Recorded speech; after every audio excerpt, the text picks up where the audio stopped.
No Name, Tuesday and Friday mornings at 10 on 1490 AM WCSS Amsterdam.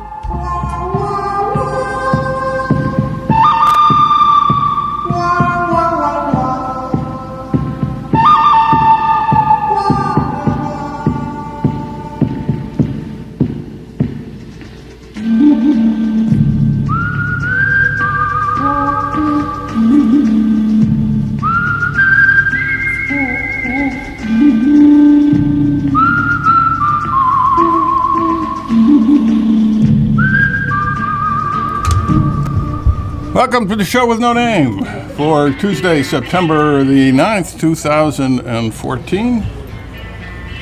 I'm Bob Going with Jim Nikosha and Gavin Murdoch. Good morning. There we go. All right. Today is primary day. I was going to bring that up because I don't think anybody would have known it otherwise. I'm glad you're paying attention. How can you have a primary day on a day that's not a prime number? There you go. The 9th is not a prime number, is it? No, it's not. You could have it on the 7th. Well, how can you have primary school number 72? I don't think you can. Okay. Especially in Amsterdam, we only have 4. All right. Wow. These mathematical puzzles brought to you by the show with no name. I got a question. Yeah. Start the day off right. Montgomery County is backing house caves for the casino. All right. Mayor Thane is not. Well, So we got the two. how do you feel about it? I think house caves would be the best.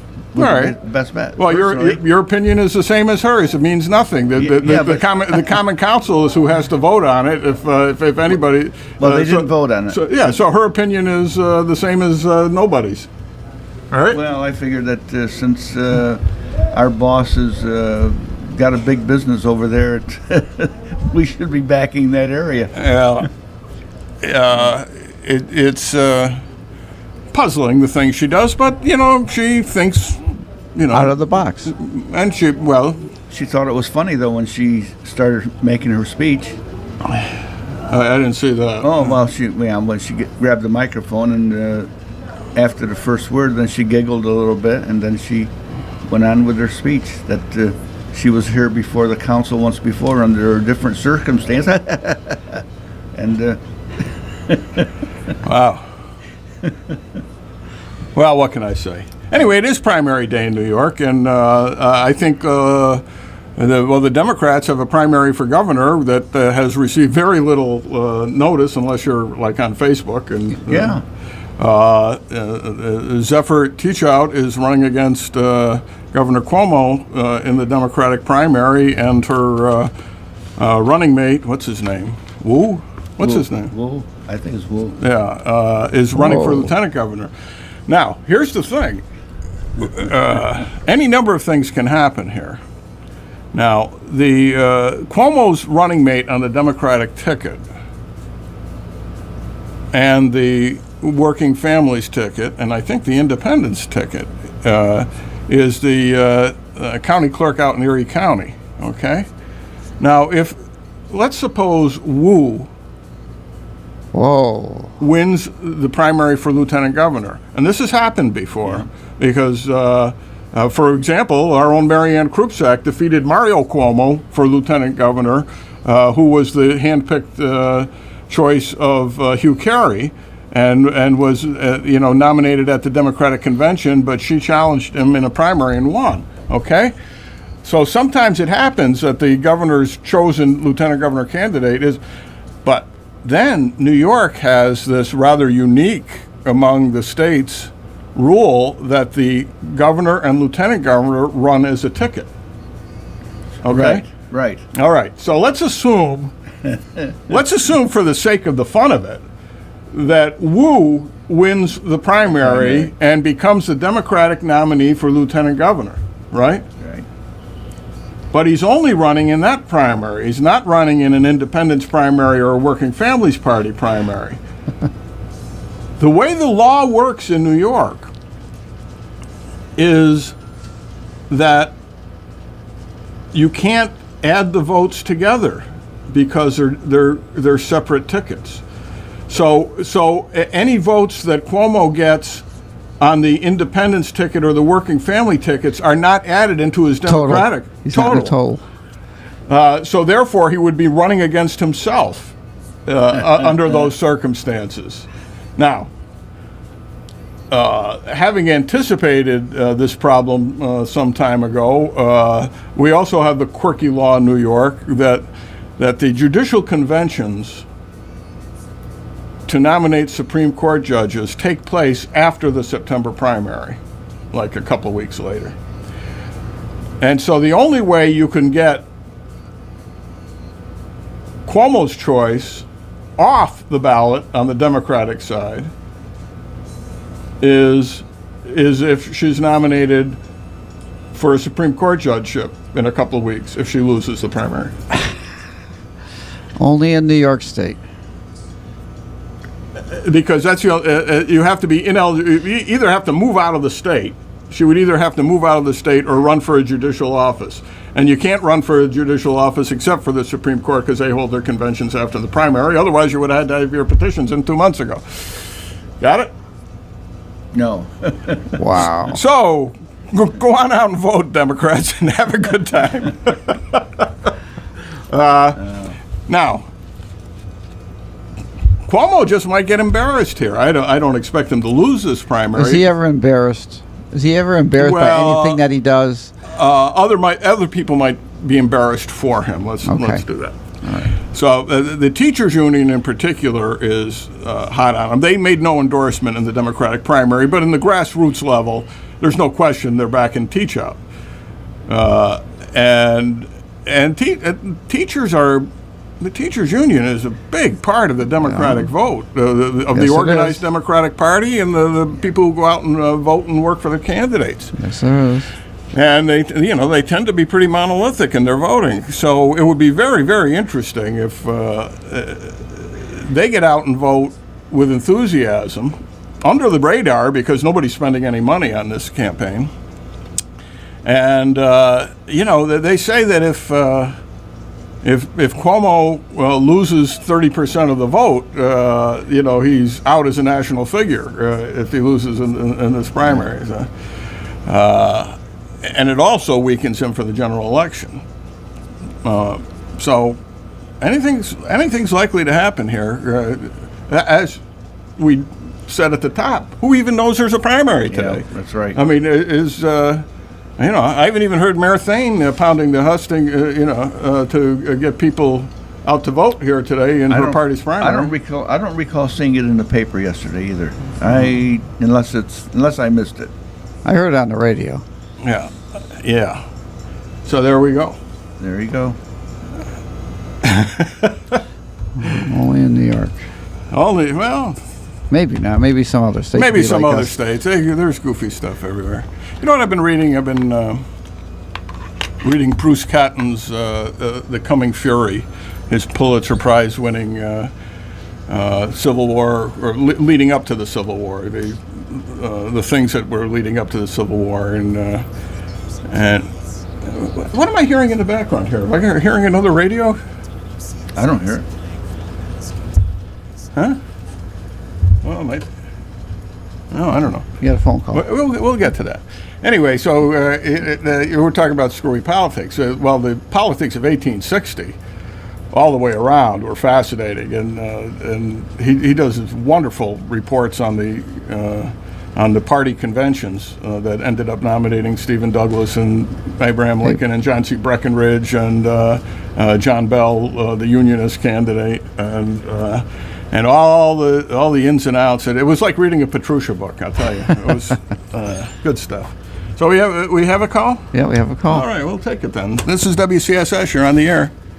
Good morning. Hi. On a previous show, someone mentioned that they're going to be putting a satellite office for welfare. That's what I call it.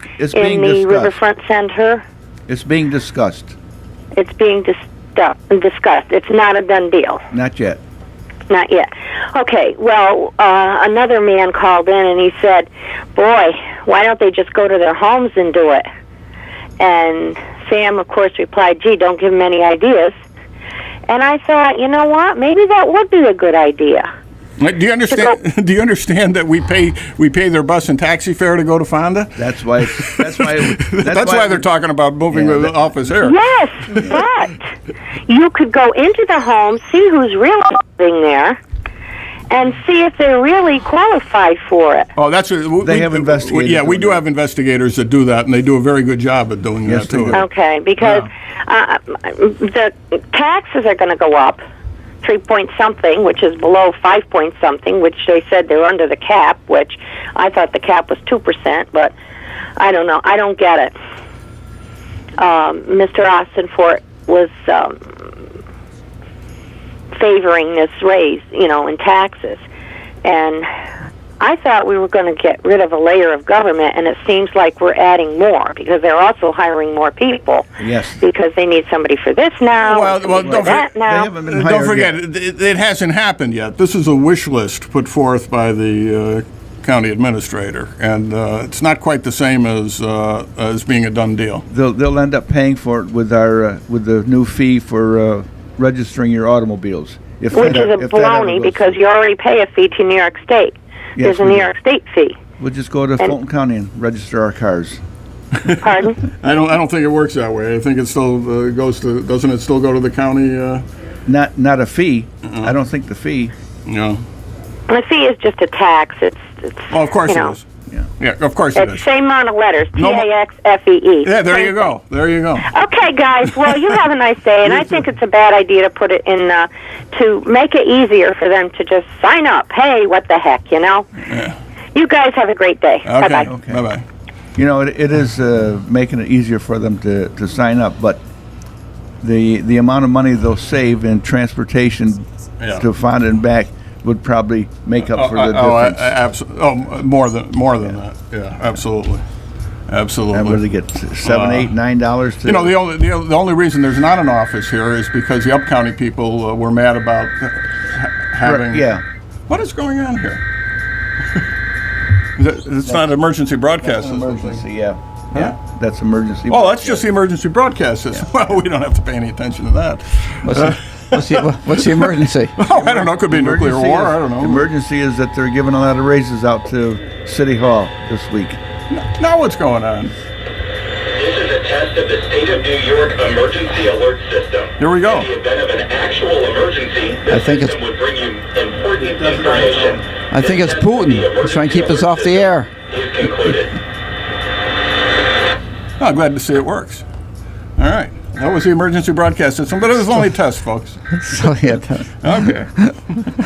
We think So it was you can stay listening to us. You don't have to go down to your cellars at this point in time. Sorry, guys. That's quite all right. That's what we have it for. It was just a test. There was nothing. Yeah, it's not just a test.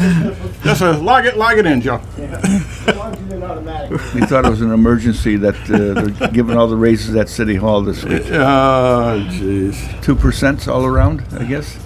Really? That's what I understand. Wow.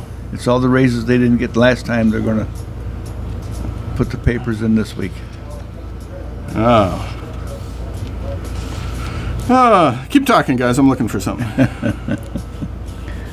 I hear that the people are on the school board for not giving the veterans exemptions.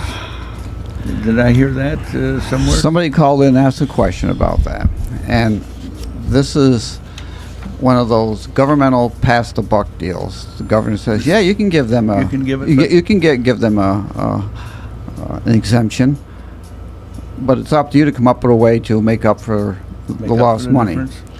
And what would that do to the budget? I don't know, because we'd have to do an examination of how many exemptions we have and how much money that actually entails. And we were all in favor of the military. Very, very big supporters of the military. And there already are exemptions, right? Yeah, Not like for- you've got your what's the one we have now that you get your brain freeze. Oh, yeah. But that one is made up by the state. Right. But isn't there already a veterans exemption in the For the school? city, there is. There's not in the school. No, Okay. not in the school. Yeah. So All right. they'd have to take a look at that. The city does. The city has an exemption does. for Right. Yeah. But we'd have to take a look and see what it does to the school budget before we pass that Yeah, because that money on to somebody else. Oh, right. It's got to be passed on to somebody else. There's no question about it.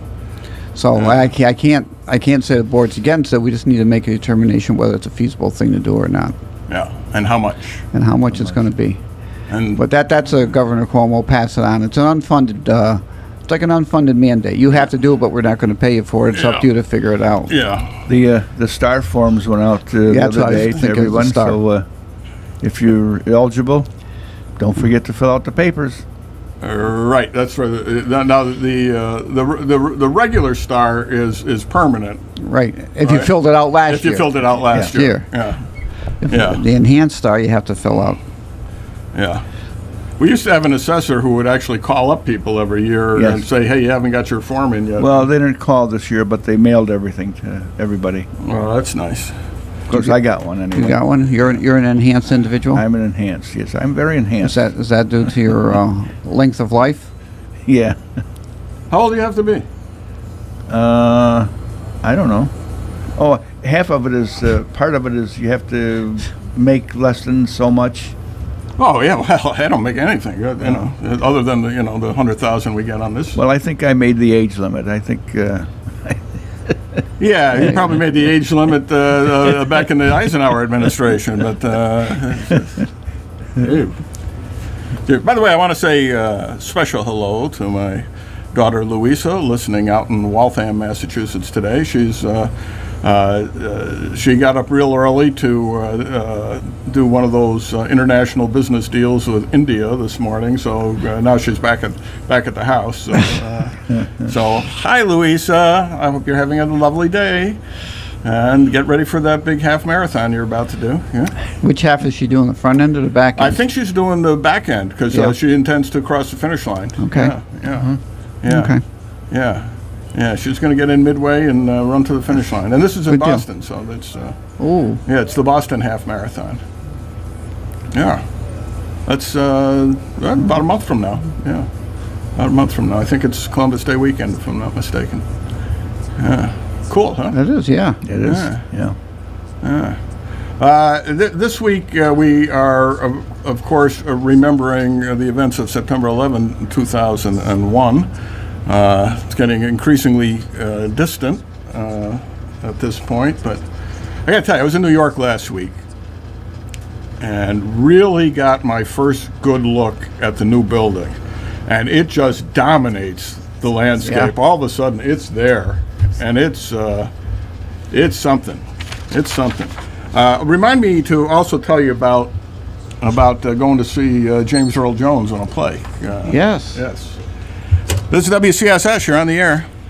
Good morning, man of many answers. I do have a question for you. Ask away. I was reading. I wasn't reading. I was listening to another program, another person talking about. Speaking of New York City, communism and the buildup of it throughout New York City and the ports and what have you. And I'm sure you're familiar with it, but I'm not. And it sounded really interesting and something that I'd like to pick up a book and read. Are you familiar with what I'm talking about? Well, yeah. The Longshoremen's Union was actually run by the communists in the 40s and 50s. As basically a criminal organization, and they were controlling the ports on both coasts. I forget what the guy said. Bridges, was it? Was the president of that union? I think it was. That sounds right. So it's a long time ago, and I have read about it, but not anything recently. Well, I was just wondering if there was a book that could lead me into something interesting like the communism, growth in America during prior to World War II. If you would know off the top of your head. Not off the top of my head. There were a lot of books on the subjects, but most of them were written in the 50s. No, not off the top of my head. Okay. Some of this is mentioned in David Petrusha's 1948. I forget what the rest of the title of the book is. It's 1948, the presidential year that changed America, or something like that. But he did it or did it not lead to, or at least come up with, McCarthyism? Well, anytime wasn't that involved in that? Anytime there are communists, there are anti-communists. Is it one of the things that he investigated? I don't recall that he was involved in investigating the Longshoremen's Union. He may have, but doesn't ring a bell. All right, because we're talking about McCarthyism, socialism, and that type of thing, and how far it went, and whatever. Okay, I just thought off the top of your head, and if you do think of something, I'm listening intently. I'll look it up. But Petrucia's 1948 is an interesting book on that period because, of course, 1948 was the year that, it's when Truman and Dewey are running against each other, but it's also the year that the Alger Hiss revelations were first made, who was, he was a communist high up in the State Department. And so the communist, anti-communist, liberal splits all took place that year. The Americans for Democratic Action were an anti-communist liberal group trying to run the communists out of the Democratic Party, whereas the Progressive Party, that was also running a candidate for president that year, was basically controlled by the Communist Party.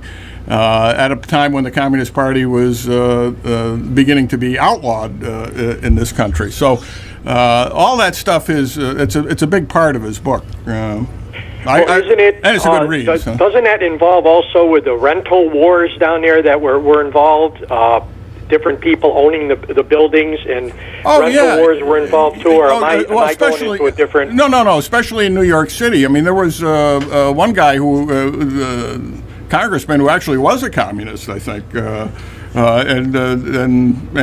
unabashedly so.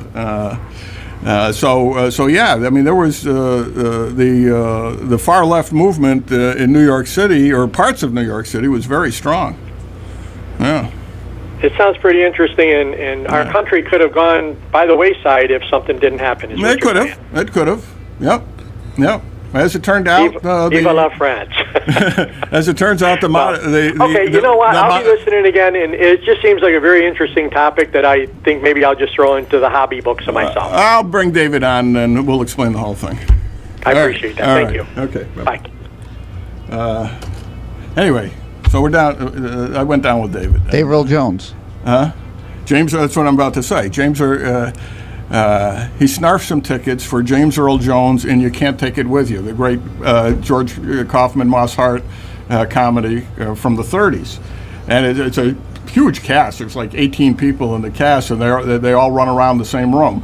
It was made into a Frank Capra movie in 1938. It was Best Picture in 1938. The Capra script is a bit different. And of course, because it's a movie, they're able to go beyond the living room of the house. But what a wonderful show! I'm telling you, and to see James Earl Jones playing Grandpa, that was the Lionel Barrymore part in the movie. Just to see him, just to see him live while you still can. He's a big boy. He's a big boy. He's about 81 now. He walks a bit slow. As a matter of fact, it seemed like the other cast members were helping him walk around the stage. It's in previews right now, so we, pretty much packed house. Not a very big theater, but it was a wonderful show. Very, very, very, very funny show, and just polished end to end. There were everybody on the set was stealing the show. The guy who played, I don't know, you familiar with the movie? Jean Arthur was the girl, Jimmy Stewart was the boy. Jimmy Stewart is the son of the rich guy that Jean Arthur works for, okay? And Jean Arthur's family is all eccentric, to say the least. And they make fireworks in the basement and stuff like that. And they're not anarchists, but they don't believe in the government telling them what to do. That's basically what it's about. Something interesting. They're kind of libertarians, I guess. The guy playing Jean Arthur's father, which is not a big part, but comes in and out like everybody else, was the guy who played the kid in My Favorite Year. The movie with Peter O'Toole, where Peter O'Toole plays basically an Errol Flynn character. Yeah. Right, and in the late 50s, and the kid is assigned to keep him sober so he can do the live television show, and he fails miserably. Well, the kid is the guy playing the father in the show. Yeah, Ooh. yeah. So a lot of familiar faces. You know, the Law and Order collection. He's been on Law and Order too. As a matter of fact, I recognized him initially From Law and Order. From Law and Order. You know, I say, hey, yeah, I just saw this guy in a Law and Order episode. Yeah. Well. So anyway, that's. If you get to New York, don't miss it. You know, it hasn't officially opened, so I probably shouldn't even be giving a review of it. But it's great. All right. I'm sure they won't mind. Did you take the super bus down? Well, I took the megabus down for $1. Both ways. Jeez. Yeah. I spent a total of $2.25 for the. Do you think we get the super bus to run from here to Fondon back? Yeah, you know, that would be great, wouldn't it? That'd be a lot cheaper. Yeah. Wait a minute, were they just buzzing me? No? Oh. Am I hearing things today, folks? I think you are. 843-2500 is the number if you got something to add to this. Anyway, well, as long as nobody's talking. It's WCSS 1490 on your dial. Oh, it is WCSS 1490 on your dial, and it's time to say that, too. Let's see. You know, back... Looking for a recipe? No. Back in 2001, after the buildings went down, I volunteered with the Red Cross, and they sent me down there for a month, beginning in late October to, just after Thanksgiving. So, that was quite an experience, and it was, the emotions of it were still quite raw, I'll tell you, especially when, the first day I went down there, they sent me down to check in. And you go down, you take the subway stop to what used to be the World Trade Center stop, and you get off there and you walk a couple of blocks. And then the whole area was fenced in with high 20-foot fences or something like that. And you have to show your credentials. And I show my credentials to the guy, and then they open the gate. And when they open the gate, I'm facing this, like square mile of bombed out buildings, and it was absolutely stunning. My jaw dropped to the ground, then I look around me and I see there's like 2,000 people just waiting for the gate to open so they can just see it for that, and they're all just staring. It was amazing, just amazing. So we got a call here? Yes, we do. This is WCSS, you're on the air. Good morning, men. Good morning. In the paper, I believe, last week was a referendum vote on Yes. 5 different things that are going to come up. Yep. And the people could vote yes or no. Could Yep. you explain what they are? I know one of them was like 2 extra aldermen. I can do that. I happen to have it with you. Happen to have it with me. Unfortunately, what I have is is actually the detailed part. So to be able to summarize it for you might be a little more difficult. But Listen carefully. but basically, these should be called the power grab amendments to the city charter. They do nothing for the taxpayers or the voters, but they do wonderful things for the mayor. The first one is a mixed bag of 2 different things. One is to remove the mayor as a presiding officer of the Common Council, which everyone seemed to be in favor of, both the mayor, the aldermen, and both charter commissions, including the one that I was chairman of. But they add to it a second proviso, 2 completely different things put in the same amendment, so that if you like one, you have to adopt both. And the other one is so that the mayor can appoint whoever she wants as deputy mayor. Doesn't have to be an alderman, could be an alderman, could be another member of her administration, could be a third party altogether. There's nothing said about whether this would be a paying position or a non-paying position. That would be decided later, apparently. And there are other amendments in here that would allow the mayor to move stuff around in her budget to reward somebody and make them I mean, she could make Satan as the deputy mayor, and there'd be no, apparently, nothing anybody could do about it. So she's hoping that's a yes vote? Yeah, she's hoping that's a yes vote, so she'd be, let's see, within 30 days, here's the part regarding that. Within 30 days after first taking office, the mayor shall designate a deputy mayor by filing a certificate of appointment with the city clerk. The deputy mayor shall be a resident of the city of Amsterdam and eligible to vote. That means 18. The mayor may redesignate the deputy mayor at will. In the absence of the mayor and the deputy mayor for a period of greater than 7 days, then the presiding officer of the common council shall exercise the power. So basically, I mean, there's no common council approval of the deputy mayor. It's not like any other appointment the mayor makes. So the mayor just gets to make. Just to make it. Just to make it. And the fact that the mayor could resign the next day and the deputy mayor would take over. It would be pretty interesting. Who thought that up? The mayor. That's who thought it up. The mayor and her corporation council. Her minions.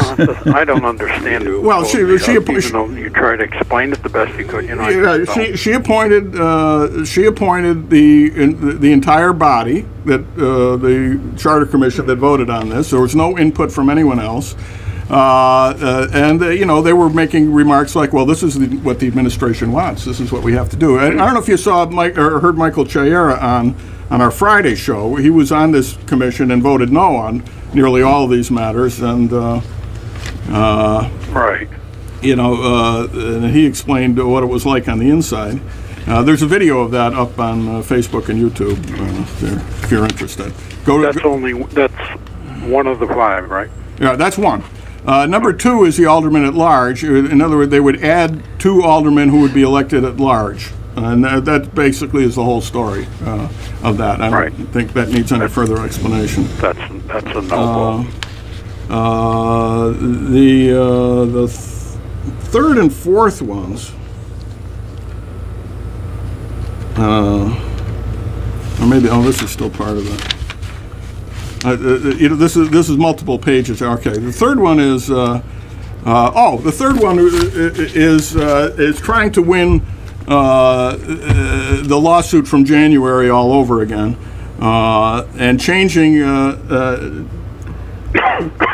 the charter so that everything that the mayor wanted to do in that lawsuit involving the appointment of the contract, the signing of the contract with Joe Morendo at the golf course, that you would win every aspect of the case if it ever got to that.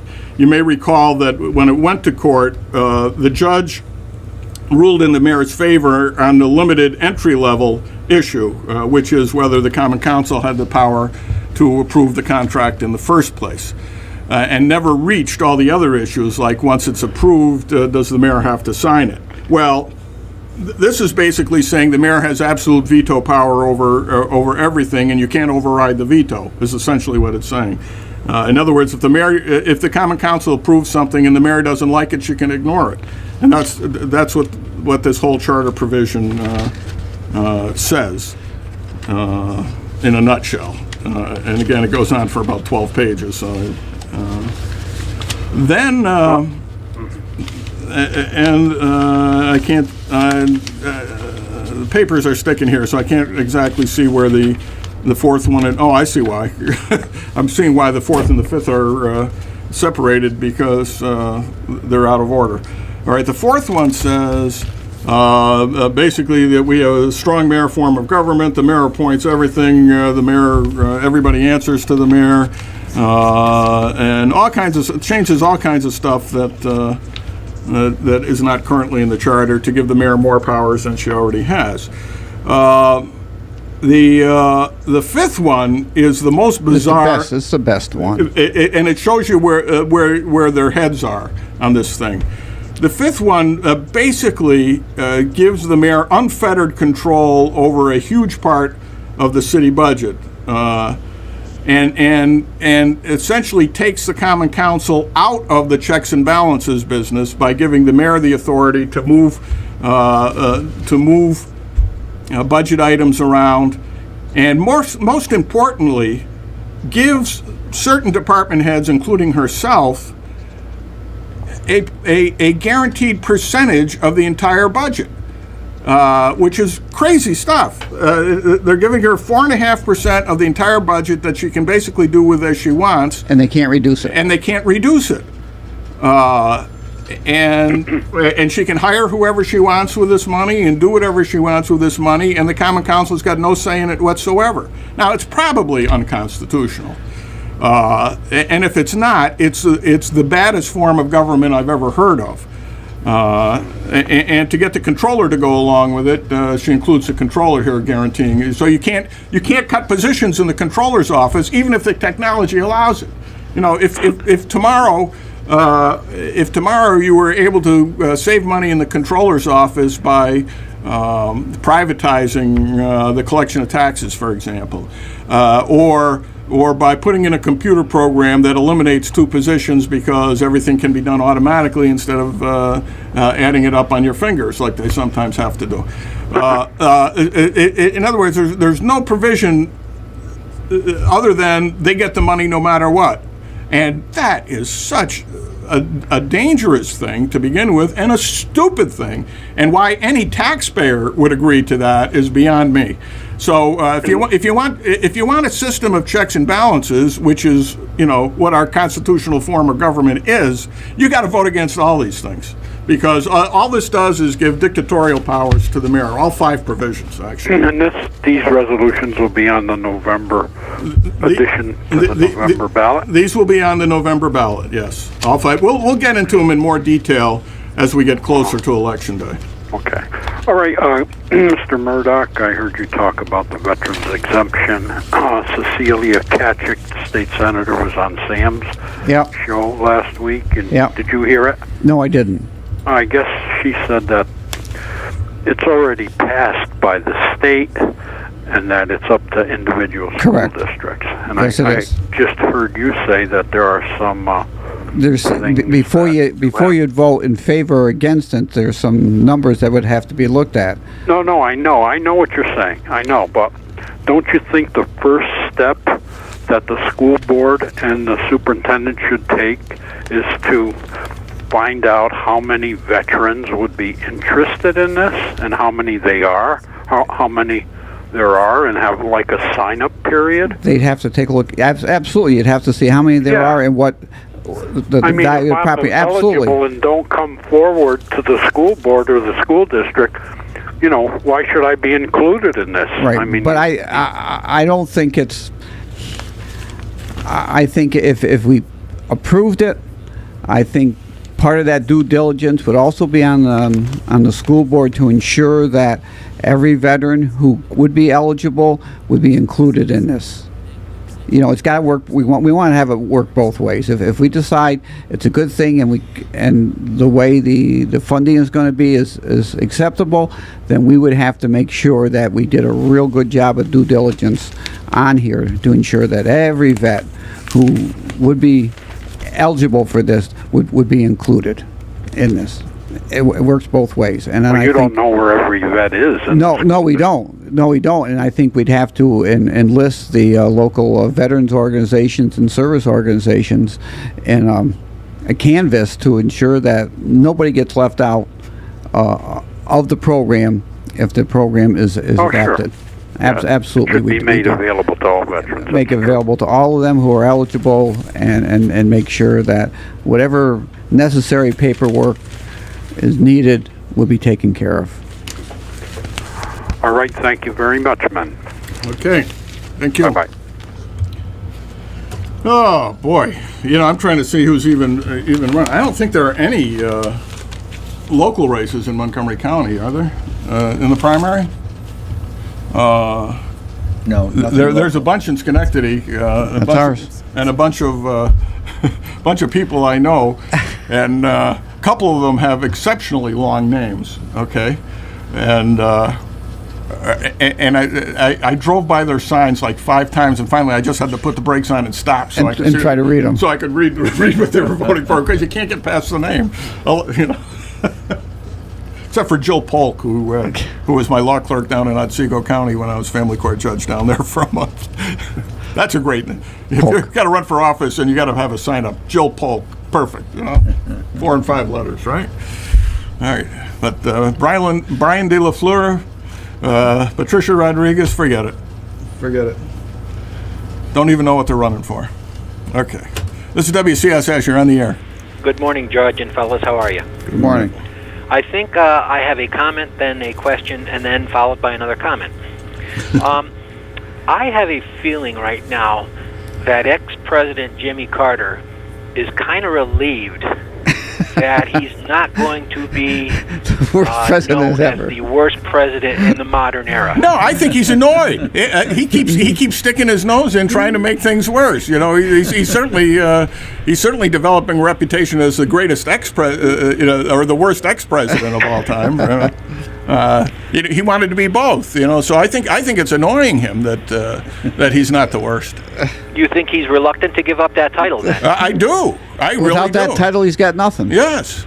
Yeah. Something is better than nothing. I mean, all the years since he's left office, there have been various groups of ex-presidents who have gotten together for pictures, and you'd see 4 of them on one side of the room, and then Jimmy Carter over on the other. regardless of what their political party is. Well, he's going to have another guy out right next to him now. Yeah, well, let's hope he lives long enough to appreciate it. And the other guy's a 2-termer. Yeah. Twice, that makes him twice as bad? Well, He's twice as bad. It's incredible. Boy, did he let the people that elected him down, huh? Oh, I don't know. The black community. What, do you think he cares about any of these people? All he cared about was getting elected. That's all that mattered. That's why he's just All he cares about is being a celebrity. Yep. And he's got that now for the rest of his life. And to follow that up with the Jimmy Carter-Obama thing, when Reagan came into office, I can remember the feeling I had when we elected Reagan, how he was going to restore strength in America and restore the military, and he did. And, he brought back a feeling of patriotism in America, and that's what we need in 2016. Now, that said, is there a candidate out there who can fill those shoes back like in 1980 to go from 0 to hero? There's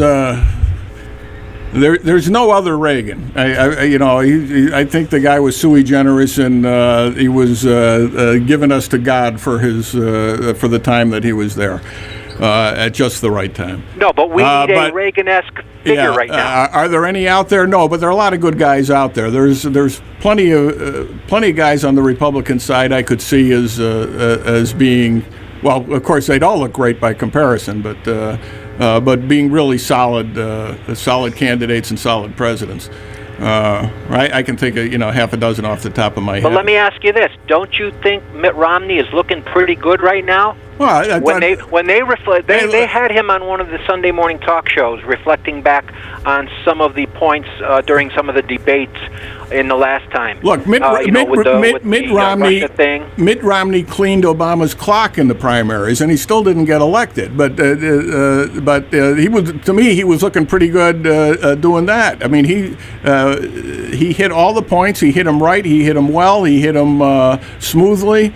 And I don't understand why people hate him just because he's rich. They don't hate George Soros because he's rich. It's if you're a Republican and rich, you're bad. If you're a Democrat billionaire, you're great. I don't understand it. Do you think he can restore strength and patriotism back in America? I don't think he's going to run because I think he's reached an age where it's not particularly feasible. Well, then I go back to my original question. Because I don't think he had the fire in his belly last time. Tell you the truth. Give me 2 names. Who will run? Who can fill the bill? I like Governor Perry of Texas if he decides to run. I think he's got a lot of baggage now. That's no baggage. That's baloney. It's baggage to some people. Well, it'll be baggage to people who would never have voted for him in the first place. I don't think it's baggage to anybody else, and I think that thing's going to get thrown out of court before it raises its head. But yes, that's a negative. I think Ted Cruz from Texas has got a lot going for him. He's got a lot of enemies within his own party, however, which can cause a problem. I think Rand Paul has been playing things pretty much just right. And would make a very interesting candidate, but I don't think he's going to run because Kentucky's not going to let him run both for the Senate and the presidency in the same year. And you don't want to be 0 for 2. Yeah, and well, you don't. Well, you want to have a fallback position. Yeah. So he may be up, but there's guys like Governor Walker in Wisconsin. But these aren't national figures. They got to step forward pretty soon to get their name out there. Yeah, maybe. Although who the hell knew who Obama was when he ran? It's because they didn't know who he was that he won. We still don't know who he is. Yeah, we do. I think Obama was so bad that he is doing the Republican Party a great service right now. And I mean, he was so bad. He's going to get worse. He's got a lot of balls to juggle right now. Yeah. And he's going to drop them. Yeah. And none of them are his own. Judge. Okay. All right. If I got time to read this, let's no, of course not. I've lost the page. All right. There. Let's see.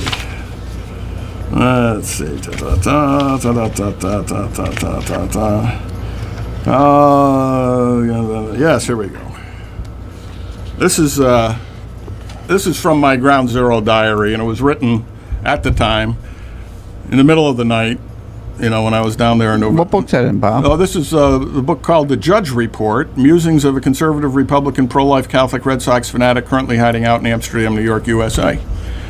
If you just look for The Judge Report on Amazon, you can probably get it, or you can pick it up at Old Peddler's Wagon. Didn't know they had judges in the Amazon.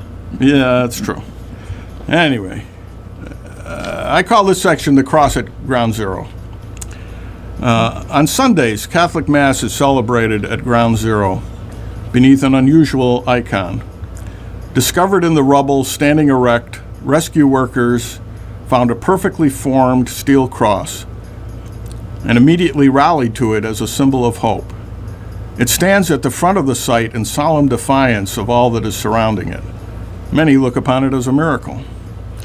I actually met the man who found it. He was introduced to me by the fire department chaplain, Father Brian Jordan. Frank Salacia is a huge, gentle man with hands 3 times the size of mine. Born in Brooklyn of a Jewish mother and a Roman Catholic father, he is a simple man with native eloquence and faith to move mountains. We stood in the muck and mire midst the spirits of shattered dreams between the cross and the remains of the North Tower as he told me his tale. Many of the buildings surrounding the World Trade Center had been crushed by the falling debris. In the hours and days following the massacre, rescue workers risked their own lives in the desperate hunt for survivors. This brought Frankie into one of those tottering shells, the Customs House, Building 6. Eventually, he reached the basement, and there, in the center of the building, was a crater, and rising up out of the crater, the steel cross, fully erect. It was the morning of the 3rd day. For 20 minutes, he stood there and wept. It had been part of the North Tower, and as that structure came down, this cross had passed through the roof of the building, plummeted through floor after floor after floor, down, down, down, until finally coming to rest where he found it. This is holy ground we are walking on, he told me. All those people that died here, they're still here in a way, don't you see? And here he looked up to where the tower once stood. Don't you see? Jesus was raised up on the cross. He died and he descended to the dead. Then he gathered them up. And now he turned to where his cross stood witness high over the widening pit. Then, resurrection. And he rises and takes everyone with him to the Father. Father Jordan, who is still with us, nodded, and it is hard to imagine 1,000 volumes of theology and philosophy that could have explained things any better. Still, to call this miracle is ridiculous, of course. This can be no more an act of God than the 69 Mets. Both towers and the other destroyed structures had steel frames and doubtless thousands of such right-angled joints as might form what looks to us to be a cross, right? But symbols, which are all man-made, can nonetheless be powerful. What is a Liberty Bell other than an old decrepit piece of junk? Or the tattered flag of Fort McHenry that we spend millions to preserve? Or that lady in the harbor? But does not each in turn stir something in the soul? For the Christian, the cross is the ultimate symbol of triumph over evil and death. Secularly, when used by the Red Cross, it becomes a symbol of hope and healing. Our long tradition of burying the dead under crosses goes beyond the principles of the Christian religion. True, there have been times when the cross has been usurped for ignoble causes, but here at the gates of hell, there can be no doubt of its purpose. Understandably, some will object to such a prominent display of religion in a public place. But if, on a crisp autumn day, when the pipes play Amazing Grace and the drum sounds the Dead March, some widow or child or mom or dad glances up at that cross and thinks for but a moment, I am the resurrection and the life. Who among us should say them nay? September 11th, 2001. Coming up in a couple of days. Yeah. In the middle of the night. I had to be punch drunk to write that the way. This is WCSS. You're on the air. Hello, Robert. How you doing this morning? I'm good. What's up with you?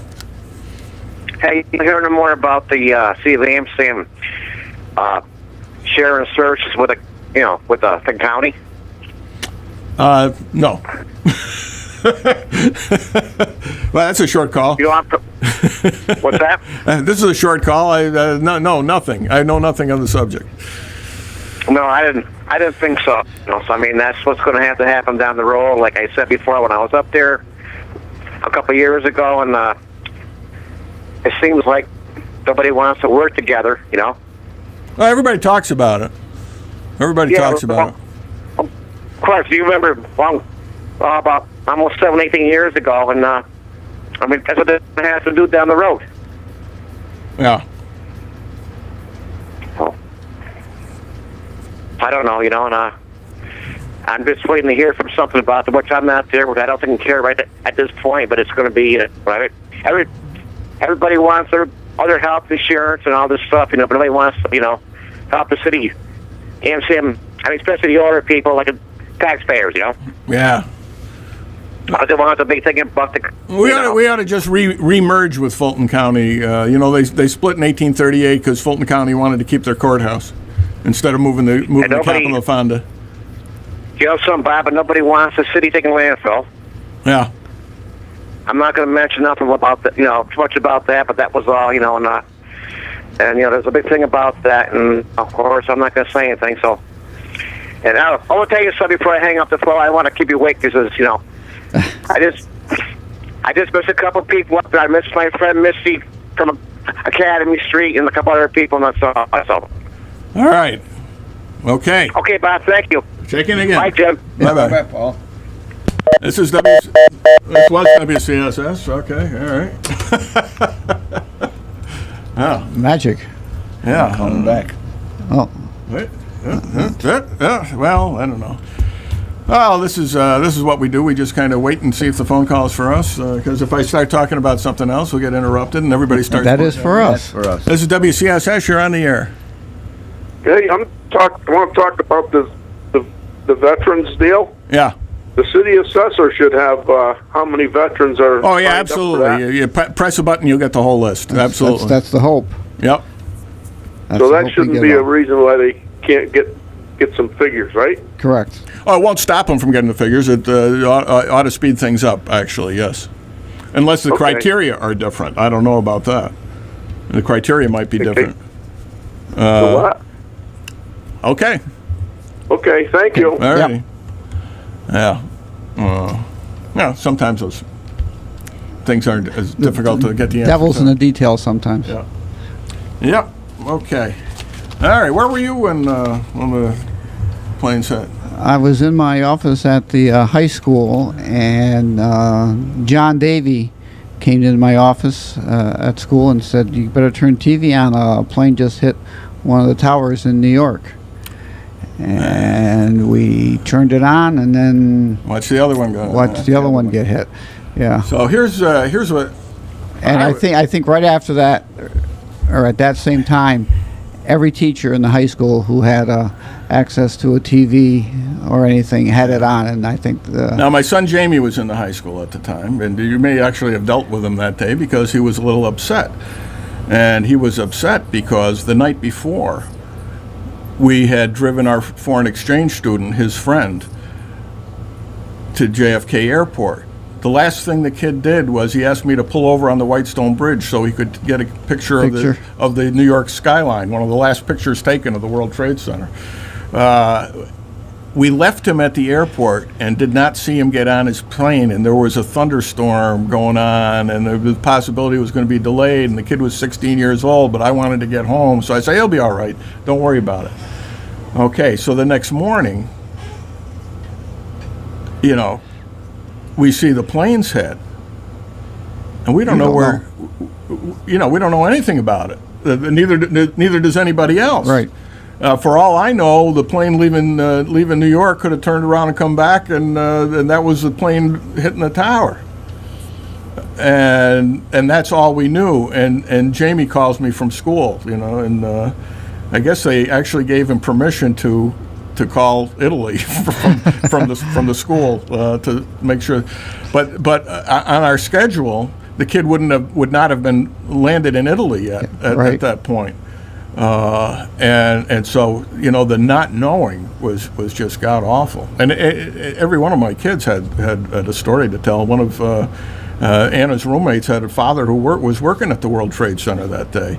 Bob had a classmate whose cousin was scheduled to be one of the flight attendants on one of the two flights out of Boston, and she switched at the last minute with her best friend.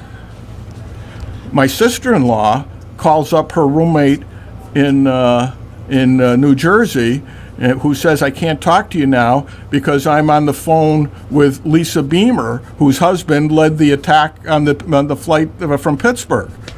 So my sister-in-law's college roommate was also best friends with the widow Beamer. 7 degrees of separation. Yeah, huh? there was no degrees of separation in this thing. Everybody was affected by it in some way. I'm sure we'll have more to say this on Friday, but Friday will be the day after. So we'll mention it again, and maybe some more excerpts from the book or one of my other books. I don't know. What else we got going? You're piping this week? Or? Yes, he's piping at a wedding at the Albany Country Club. Ooh. Saturday afternoon. Wow. The potential of the Pope coming. That's right. That's right. Pope might visit Orisville. That would be a great thing for the area. He could pipe them in. And that's right. And the shrine, yeah. Well, that'd be great if the Pope came. All right. They've got the letter into them, and I guess they've got a couple people over there at the Vatican that's got his ear. Has got his ear. Well, plus he's a Jesuit, so that's right. And they're still there, right? They're still there. They're still there. All right. Well, I guess I was going to sing September song in honor of the on the day, but it's a good thing time's up, Bob. Hey, look at that song's got such a short range. You could sing it, Jim. It was written for Walter Houston, who couldn't carry a note. So. Wow. And got a number one hit out of it. Saved by the Bell. Saved by the Bell. Saved by the Bell. So anyway, this is WCSS 1490 in Amsterdam, New York, and this has been the show with no name. See you Friday.